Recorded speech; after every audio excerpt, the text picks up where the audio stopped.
Welcome to my poster entitled Identification of Transcription Factor Combining Partners with Non-Negative Matrix Factorization. In a cell, gene expression is regulated through transcription factor binding to the DNA. However, transcription factors rarely act alone. They cooperate instead. One of such examples could be SOX2 cooperation with OCT4. In this case, these two factors bind canonical motif and activate self-renewal genes. However, in some cases, OCT4 switches partnering to SOX-17 and then binds a compressed motif and activates primitive endoderm genes. So by looking into these DNA patterns, these DNA motifs, we could investigate the transcription factor cooperativity. And one way to do that is to use DNA sequences as an input to a non-negative matrix factorization algorithm. And this idea first was created by Dr. Sarvesh Nigum and Dr. Boris Lenhardt. And we adapted their idea and developed Cobind approach. So in our approach, we use as an input anchor transcription factor binding sites, and we look for possible cobinders upstream and downstream from those anchors. So basically, we generate upstream and downstream flanks and input them to the non-negative matrix factorization algorithm. In this way, we can extract these transcription factor binding site looking motifs. And then we can filter them by Gini score, just keeping the most interesting ones. And later, we trim them to remove low IC positions and cluster them to remove redundancy after NMF. Finally, we can summarize by calculating spacings and indicating the regions where these combining events happen. So in this plot, you can see archetypical anchor motifs that reflect our input and the cobinders that were discovered during the analysis here. And each square here indicates where a specific cobinder is found. So the spacer in between the anchor and the cobinder. The color intensity will tell you how many data sets have this particular configuration, while the number will indicate the proportion of sequences. The sequences will be provided as well. So in our actual analysis, we used Unibind data, transcription factor binding sites from the newest version for 7 species.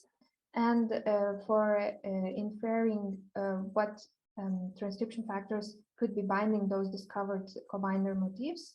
For in our later analysis, we use JASPAR and SysBP databases together with string protein-protein interaction data.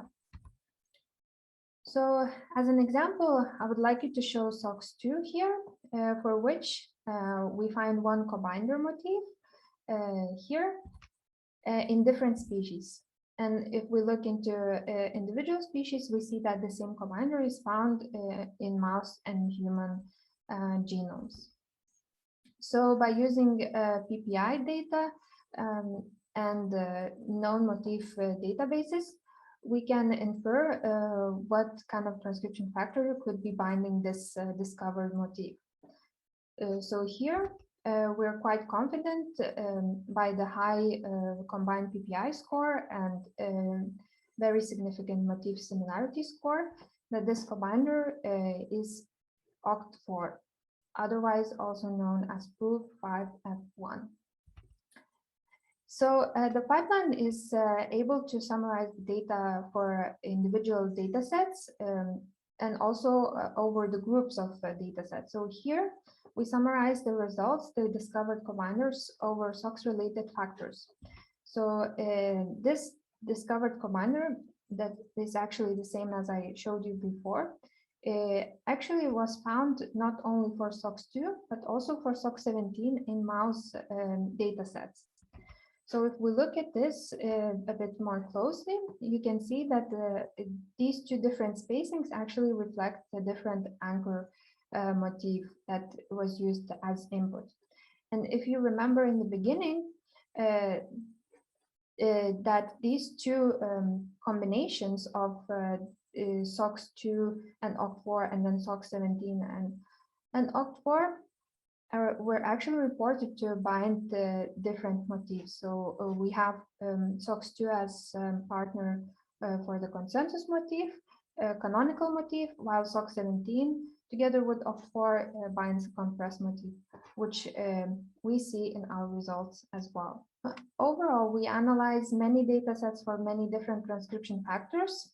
And for part of that, part of those data sets, we are able to indicate what transcription factor could be binding the discovered cobinder based on our PPI analysis.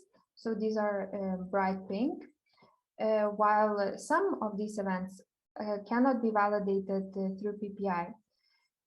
One such event is for ASCL1 anchor. So this is the discovered cobinder, and with motif comparison, it matches mostly with the FOXA1 transcription factor. And even though we cannot confirm it through protein-protein interaction data, it has been already reported that in prostate cancer, these two transcription factors might cooperate.